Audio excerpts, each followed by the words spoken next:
Hey, it's Tim here. So I'm pretty excited. I've got another part in the What is Sin series. And my wife talked to me a little bit about some of the things I said and how I said them. And I really, really, really want to change my approach just a little bit. Not to take back anything I said. Maybe you disagreed with some of the things I said, and that's cool. Leave some comments below, and I'll take a look at them and try to keep an open heart and a humble attitude about what you have to say. Maybe if you disagree with some of the stuff, it's good. It's like the buffet philosophy.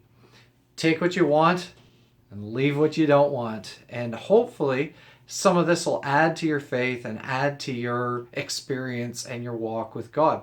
So, with this series, I really want to aim at speaking to people that are completely unbelievers. Maybe you believe there's a God, but you're not quite sure who he is or she is or whatever. You're agnostic, maybe, and that's cool. I get that, and I appreciate you taking the time to watch my videos. Also, maybe you grew up in church and you just maybe went there on Christmas and Easter as a kid, and now you're a bit older and you don't have to go to church anymore, so you don't go to church. Or maybe you believe in God, but you just simply don't go to church and you check out Facebook and YouTube and websites and stuff and get a little bit of teaching that way. And you know what? Thank you for checking this out, because that really adds credibility to what I'm doing. That somebody that really genuinely believes in God and reads the Bible actually takes the time to hear what I have to say. So, super cool. Thanks. Anyway, what I want to define with sin is the non Christian language of how to talk about sin.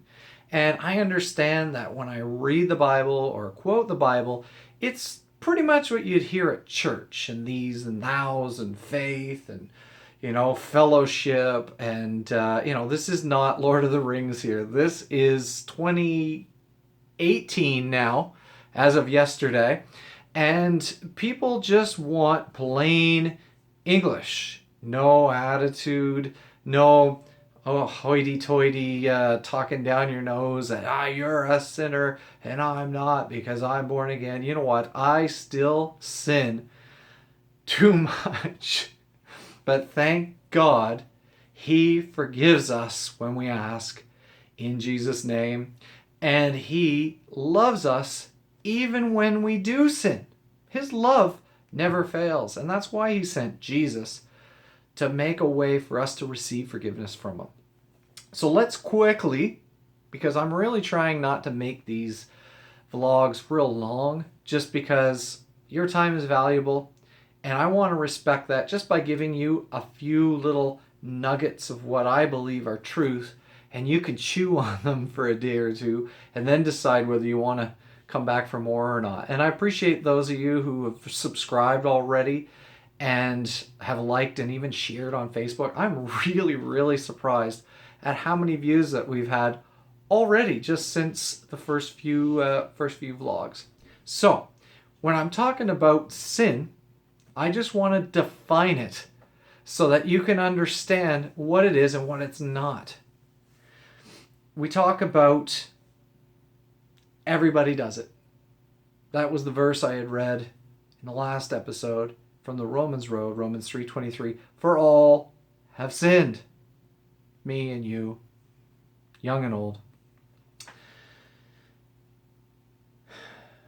I've got more notes here than I can really get into a clip. But if you understand that there are consequences or side effects for sin, long-term and short-term, the wages of sin is death is long-term. But there are some short-term ones as well. That would be a lack of intimacy with God. You pray and you don't really feel like he's connected with you, or you don't really feel his presence around you. That might be because of sin. Or maybe there's a bunch of stuff going wrong in your life. And you know what? Honestly, you need to take responsibility for maybe receiving some short-term consequences of sin.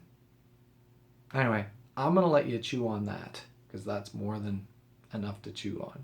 Thanks for watching.